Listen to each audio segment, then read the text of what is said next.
Man, I'm feeling strong. I just gotta stay healthy because my wife is down for the count today. My kid's been sick. So far, I've escaped. Well, you jinxed us, Gary. Thanks a lot.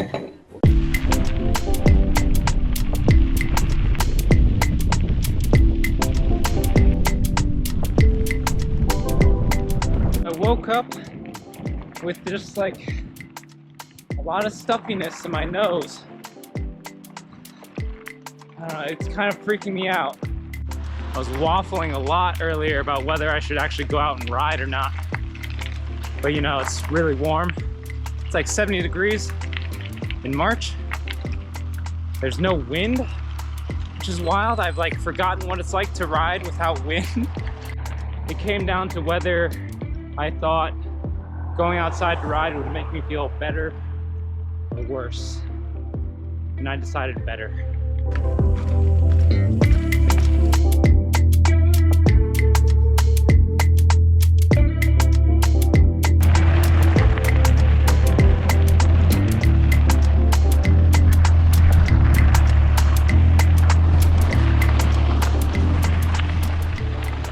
The nose still feels a little bit stuffy, but better than yesterday. I got some really good sleep. I'll try to get really good sleep tonight too, because I've got some hard intervals tomorrow.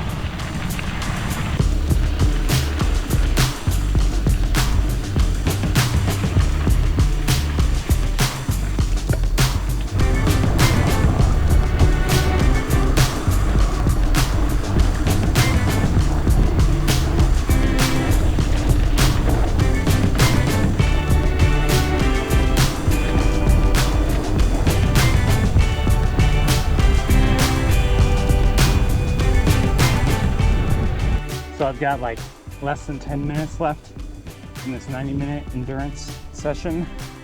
This is kind of what the majority of my sessions look like. And it's kind of where I've made probably the biggest gains over the last year.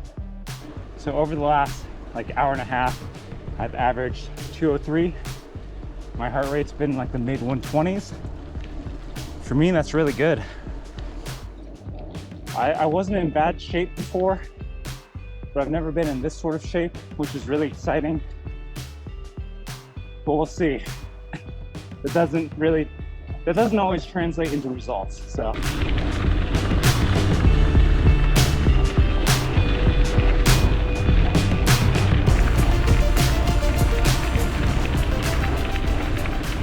Those Tabatas, the 2010s, those are just like straight up full gas. Like you are sprinting for those, and it's full gas from the get-go. So like I am going to expect the power to just start to plummet midway through. Okay. So like that's basically what we're looking for, is your power to drop and your heart rate to continue to increase. It's like a pretty suffocating effort. So like by the fourth one, you're probably going to be like seated, just like spinning, and your legs are going to feel like complete jello. The power is not quite the stimulus. It's actually your body going hypoxic, which is creating the stimulus that we want.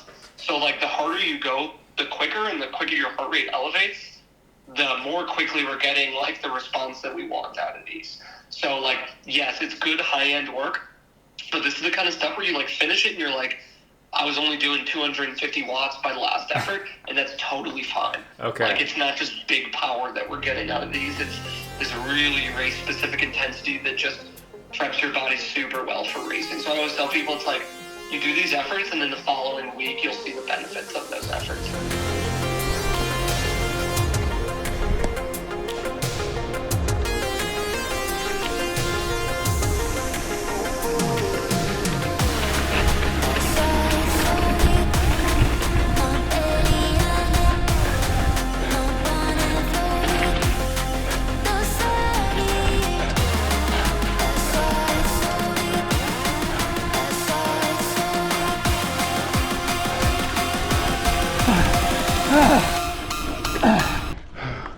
Holy crap.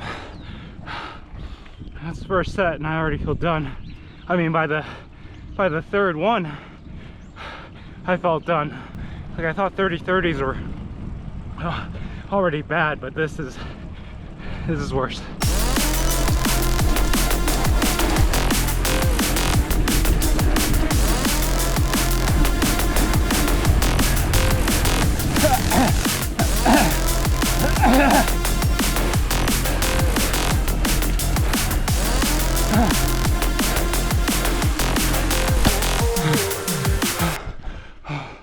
still quite bad, but somehow not as bad as the first.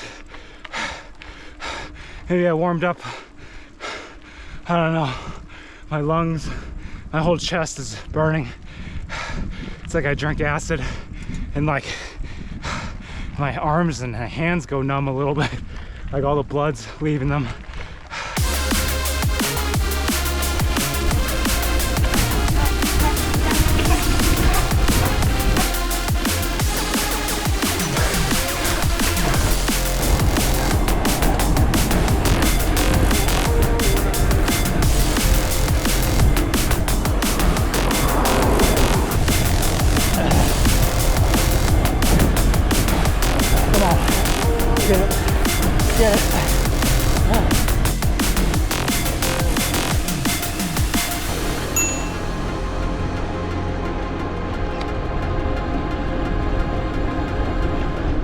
Well, that's that workout done. 1 hour, very short, but very intense. I felt better as it went on. Like that last set might have been my best set, and I had to nail it straight into endurance right after, and I was able to do it. I would never, ever in a million years ever want to do an effort that hard in a race, but it does make me curious about that whole range beneath that effort, and if I could do that in a race. So very eye-opening.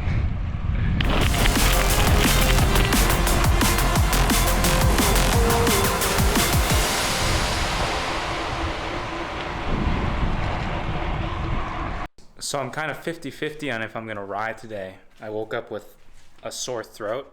Kind of freaks me out. It's been kind of the whole theme of this week is I feel like I'm on the edge of getting actually sick. Also, last night I hurt my knee at the rock climbing gym, bouldering. I heard a little pop in my left knee. Right now it's kind of sore. You know, I can walk around, I can bear weight, I pedaled around just a second ago, I can pedal. I don't know. I'll decide in a little bit, but first, I did get a delivery, new tires. So last week I noticed a bunch of cuts in the rubber of my rear tire especially, and you could see the casing through it. So I'm gonna replace them. I ordered some Speedy Boys. I'm gonna get these on the bike.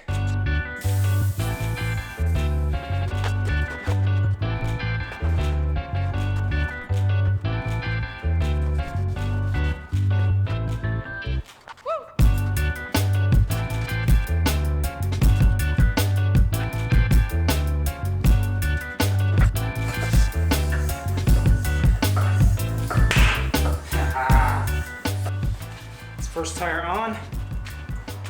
Took just about 5 minutes. And you know it's a good setup when it, sets right up with a floor pump. It's 2 tires done.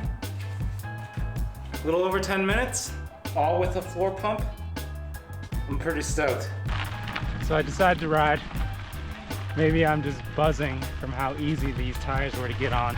I kind of had to ask myself the same question I asked on Monday. Is riding gonna make me feel better or worse? I think better. It's been like 20 minutes and my knee is kind of loosened up. It's definitely sore, but like not from pedaling or anything like that. A cup or two of snot has ejected from my face. I'm gonna try and get really good sleep. Getting a lot of good sleep is gonna be the difference between staying healthy and not. I forgot to mention, doing a t-shirt ride. Nothing makes you slow down like riding in a cotton t-shirt.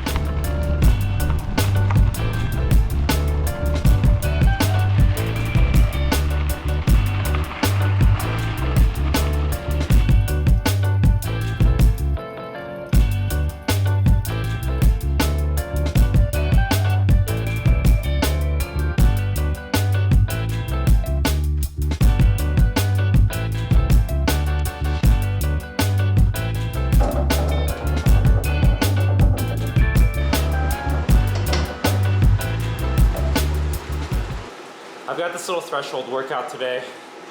I really kind of just want to see what it feels like to put power through my knee. Hopefully it's all fine. But, you know, if I'm not feeling good, either in my throat or my knee, I'm riding indoors, so it's super easy to abort, switch to a recovery ride, or just quit. Let's see how it goes. I'm using Training Peaks Virtual on focus mode, just Bluetooth to everything with my phone, and we got the new season of Drive to Survive. All right, you know what? I'm pulling the plug. It didn't feel hard, but I can feel like just stuff in my throat, and I just don't want to risk it. It's not what I want to do, but I'm gonna just pause the workout, do like very easy zone 1 for the last like 30-40 minutes.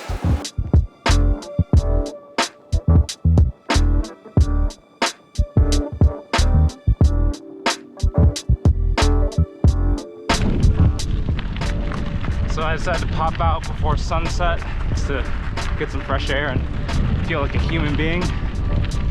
Overall, I feel really good. You know, my throat feels normal again. My sinuses feel pretty clear. The knee is, it's whatever, it's okay. I am happy that I pulled the plug on that workout yesterday. And then also, I like got in bed at 8 p.m. and was out before 9. And I think that made a huge difference. It's wild how the previous week I felt like I was carved out of stone, and now it's like I'm made out of paper mache. But I guess that's how it goes. I'm getting better about sort of trying to listen to my body and chill.